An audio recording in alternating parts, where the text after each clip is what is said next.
Good morning, students. Today we will discuss about the relative refractive index. ठीक है, last time हम लोगों ने रिफ्रैक्टिव इंडेक्स के बारे में स्टडी किया था. ठीक है, रिफ्रैक्टिव इंडेक्स क्या होता है, ठीक है, उसके बारे में हमने देखा हुआ था कि क्या चीज़ होती है. अब देखो यहाँ पे हम क्या स्टडी करेंगे, relative refractive index. Relative refractive index क्या चीज़ होती है, जैसे हमने रिलेटिव डेंसिटी के बारे में पढ़ा हुआ था last time in the 9th class. Relative density होती क्या है, the density of the substance to that of the density of water. ठीक है, हम किसी भी सब्सटेंस के डेंसिटी को कंपैरिजन कर रहे थे तो किसके साथ करते थे, वाटर की डेंसिटी के साथ कंपैरिजन करते थे. तो इसका मतलब होता क्या है, और रिलेटिव डेंसिटी का क्या मतलब होता है. रिलेटिव डेंसिटी का मतलब होता है कि हम इस सब्सटेंस की डेंसिटी को कंपेयर कर रहे हैं किसके साथ, डेंसिटी ऑफ द वाटर के साथ कंपेयर कर रहे हैं. ठीक है, तो उसी तरह से रिलेटिव रिफ्रैक्टिव इंडेक्स होता है. ठीक है, मान लो मेरे पास एक रे ऑफ लाइट है which is passing from one medium to another medium. ठीक है, मीडियम के बारे में आपको पता है, रेयर और डेंसर दोनों हो सकते हैं. ठीक है, this one is the normal, और एक रे ऑफ लाइट यहाँ से पास करती हुई जा रही है और यहाँ पे एंटर कर रही है. ठीक है, थोड़ा सा रिफ्रैक्ट हो जाती है ये रे of light, so that is called the incident angle, that is called the refracted angle. ठीक है, अब देखो इसको मैंने मीडियम नाम दे दिया, मीडियम वन, यानी कि वन मीडियम से एंटर करती हुई मीडियम टू में एंटर कर रही है ये मीडियम टू. ठीक है, रेयर और डेंसर मीडियम जैसे आप लोग बताए थे, ये रेयर मीडियम का काम करेगा, ये डेंसर मीडियम का काम कर रहा है. तो यहाँ पे हमें कंपैरिजन करना है. एक बात यहाँ पे याद रखना, रिलेटिव रिफ्रैक्टिव इंडेक्स. ठीक है, ये मीडियम वन और मीडियम टू है. रिफ्रैक्टिव इंडेक्स को हम किससे रिप्रेजेंट करेंगे, एन से. तो रिलेटिव रिफ्रैक्टिव इंडेक्स का मतलब क्या हुआ कि refractive index of this medium जिसमें लाइट एंटर कर रही है, इस चीज को याद रखना, जिस मीडियम में लाइट एंटर कर रही है उसको हमेशा हम ऊपर रखेंगे, और जहां से लाइट आ रही है, ठीक है, उसके साथ उसका कंपैरिजन करेंगे. देखो इसका रिलेटिव रिफ्रैक्टिव इंडेक्स जो होगा, सॉरी इसका डेंसर, ये डेंसर मीडियम है, तो यहाँ पे नंबर ऑफ मॉलिक्यूल्स की वैल्यू ज्यादा है और यहाँ पे नंबर ऑफ मॉलिक्यूल्स की वैल्यू कम है. जहां से रे ऑफ लाइट आ रही है उसको हम डिवाइड करके नीचे लिखेंगे, जहां पे रे ऑफ लाइट जा रही है उसको हम ऊपर लिखेंगे, क्योंकि इसी का रिफ्रैक्टिव इंडेक्स को हमने कंपेयर करना है किसके साथ, इस मीडियम के साथ कंपेयर करना है.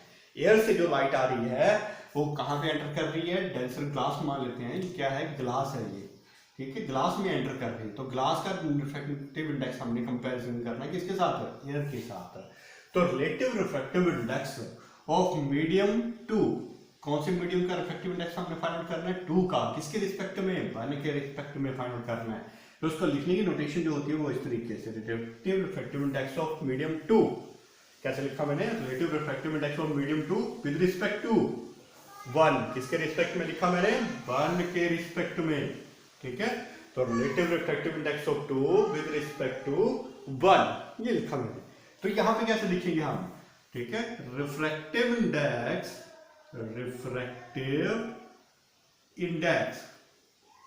Of medium two to that of the refractive index of medium one. ठीक है, सेम वही बात बोली, जहां से रे ऑफ लाइट आ रही होती है उसको नीचे लिखा जाता है, और जिसमें रे ऑफ लाइट एंटर करती है, जिस मीडियम में रे ऑफ लाइट एंटर करती है उसको हमेशा ऊपर रखती है. तो ये हमारे पास कंपैरिजन आ गया. ठीक है, क्योंकि रे ऑफ लाइट जो है रेयर मीडियम से आ रही थी, कहां पे एंटर कर रही थी, डेंसर मीडियम. तो refractive index of two with respect to one, two का रिफ्रैक्टिव इंडेक्स निकालना है किसके रिस्पेक्ट में, वन के रिस्पेक्ट में. ठीक है, तो इसकी अब हम मैथमेटिकल नोटेशन इस तरीके से लिखते हैं, N two will be refractive index of one two medium, तो इसको लिखेंगे एन और उसके फुट में two divide by refractive index of the one medium. ठीक है, अब जैसे लास्ट टाइम में हम लोगों ने रिफ्रैक्टिव इंडेक्स के बारे में पढ़ा था, तो वहां पे हमने ये पाया था कि रिफ्रैक्टिव इंडेक्स जो होता है वो किसके इक्विवेलेंट होता है, C upon V, where C represent the velocity of the light and V represent the velocity of the light in the medium. ये वेलोसिटी ऑफ लाइट जो एयर में होती है और ये वेलोसिटी ऑफ लाइट कहाँ पे, मीडियम में. जब वो किसी मीडियम में एंटर कर जाती है तो उसकी वजह से उसकी वेलोसिटी कम हो जाती है, तो इसको हम रिप्रेजेंट करते हैं V से. ठीक है, तो इसकी वैल्यू बढ़ाते हैं हम, इनमें डाल देते हैं. ठीक है, तो कैसे लिखूंगा मैं इसको, one N two will be equal to the N two की वैल्यू देखो यहाँ पे, एन टू कैसे लिखूंगा मैं, N two is equal to C upon V two. क्यों, क्योंकि यहाँ पे वेलोसिटी ऑफ लाइट जो वो अलग होगी और इसके अंदर जैसे एंटर कर रही है इसकी वेलोसिटी ऑफ लाइट अलग हो जाएगी, ठीक है। तो उसकी कंपैरिजन में तो n2 इज इक्वल टू सी। सी को मैंने 2 नहीं लिखा, क्यों नहीं लिखा? क्योंकि सी जो वो कांस्टेंट होता है, इसकी वैल्यू में कोई चेंज नहीं आता है, ठीक है, ये कांस्टेंट ही रहता है। उसी तरह से n1 is equal to C upon v1।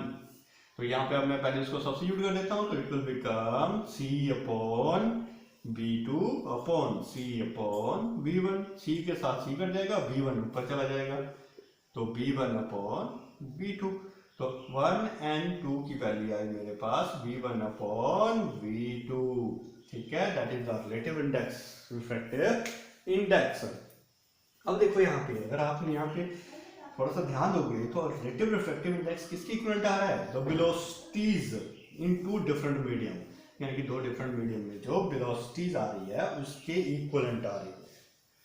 अब मान लेते हैं यहाँ पे रे ऑफ लाइट जो है अब रेयर से ना जाती हुई डेंसर से जाकर के, डेंसर मीडियम मैंने ऊपर रखा, इसको मैंने मीडियम क्या माना?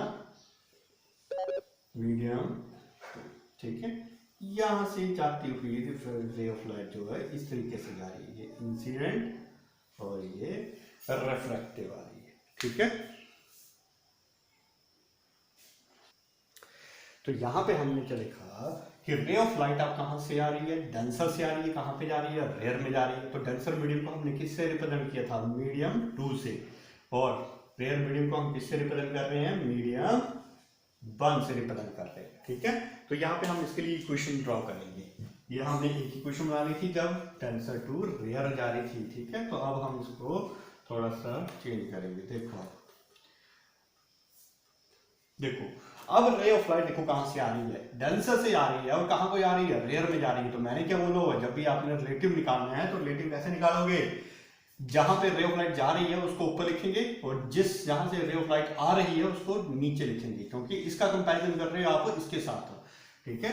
तो यहाँ पे हमारे पास हम लिखने की notation 1 2 relative refractive index of 1, ठीक है, यानी कि 1 को कंपेयर कर रहे हैं आप किसके साथ? मीडियम 2 के साथ, जो डेंसर मीडियम में मान रहे हैं हम लोग, उसके साथ हम रेयर मीडियम को कंपेयर कर रहे हैं। तो लिखने की नोटेशन इस तरीके से हो जाएगी। तो रिफ्रैक्टिव इंडेक्स ऑफ मीडियम, अब यहाँ पे क्या लिखा जाएगा? 1, क्योंकि जिसमें लाइट एंटर की है डेंसर से चली लाइट है, कहां पे जा रही है? रेयर में जा रही है। तो रेयर को हम क्या लिखते हैं? मीडियम 1। तो मीडियम 1 के ऊपर लिखा और रिफ्रैक्टिव इंडेक्स ऑफ मीडियम 2 नीचे लिखा गया, ठीक है।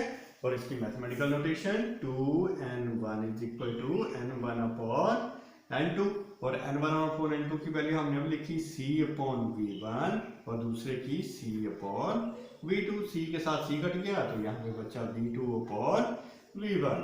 तो n12 will be equivalent to the v2 upon v1। ये आ गया दूसरे का रिफ्रैक्टिव इंडेक्स, ठीक है। ये रिफ्रैक्टिव इंडेक्स है मीडियम 2 का विद रिस्पेक्ट टू 1। ये रिफ्रैक्टिव इंडेक्स है मीडियम 1 का किसके रिस्पेक्ट में? मीडियम 2 के रिस्पेक्ट में।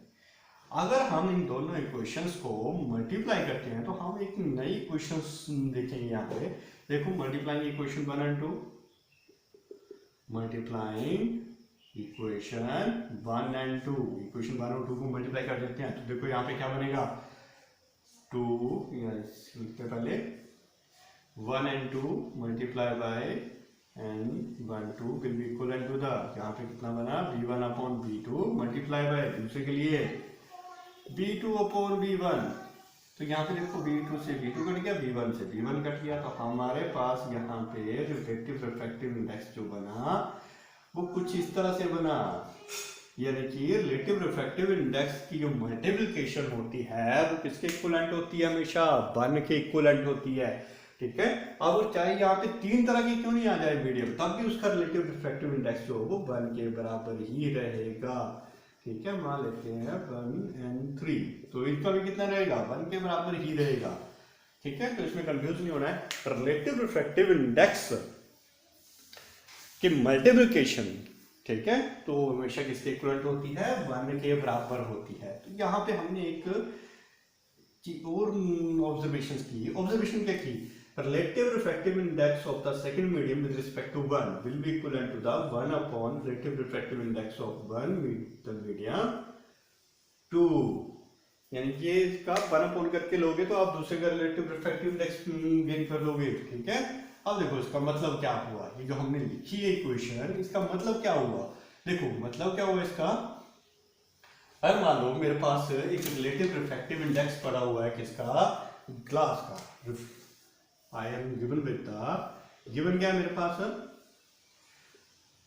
relative refractive index of glass with respect to air is given by, कितना है मेरे पास, ये is given by 3/2, ठीक है।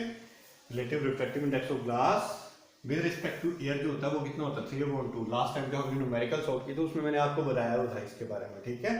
1.5 वैल्यू आई थी इसकी, तो हम सिंपल 3/2 लिखते हैं। और मेरे को पूछा जाता है फाइंड द, क्या पूछा जाता है, find the relative refractive index of air with respect to glass. ये चीज फाइंड आउट करो आप, ठीक है। तो आप लोगों को पता है रिलेटिव रिफ्रैक्टिव इंडेक्स ऑफ इन सभी का मल्टीप्लिकेशन जो होता है वो किसके इक्वल होता है, तो मैं यहाँ पे लिख दूं relative refractive index of the glass with respect to air multiply by relative refractive index of the air with respect to glass is equal to 1।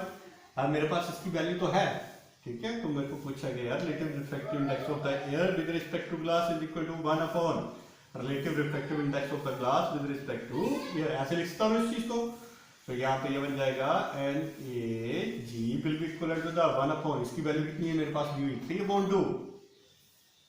इस तरह से वैल्यू सब्स्टिट्यूट कर दी तो ये वैल्यू ऊपर जाएगी, तो क्या बन जाएगा, relative refractive index of the air with respect to glass will become 2/3, यानी कि इसका उल्टी वैल्यू हो जाएगी, रिवर्स हो जाएगी इसकी वैल्यू, ठीक है। तो this one is called the relative refractive index, ठीक है। तो आप लोगों को बस ये याद रखना है रिलेटिव रिफ्रैक्टिव इंडेक्स हम कैसे कैलकुलेट करते हैं, और ये फार्मूला आपको याद हो जाएगा तो आप इजीली इसको कैलकुलेट कर लोगे। देखो जहां से रे ऑफ लाइट एंटर कर रही है उसको हमेशा नीचे रखोगे, जहां जिसमें एंटर करेगी, जिस मीडियम में एंटर करेगी उसको हमेशा ऊपर रखा जाता है, क्योंकि नई चीज हमें जो बनानी देखनी होती है तो उस नई चीज को हम हमेशा ऊपर रखते हैं, नई जो वैल्यू, क्योंकि मीडियम 2 जो हमारी नए है, जहां से रे ऑफ लाइट आ रही है वो हमारी पुराना हो गया है, ठीक है। मीडियम 1 को उसकी वैल्यू हमें पता है, लेकिन नई का कंपैरिजन करना, उसका रेशो निकालना है, तो उसको हमेशा हम ऊपर रखते हैं, ठीक है।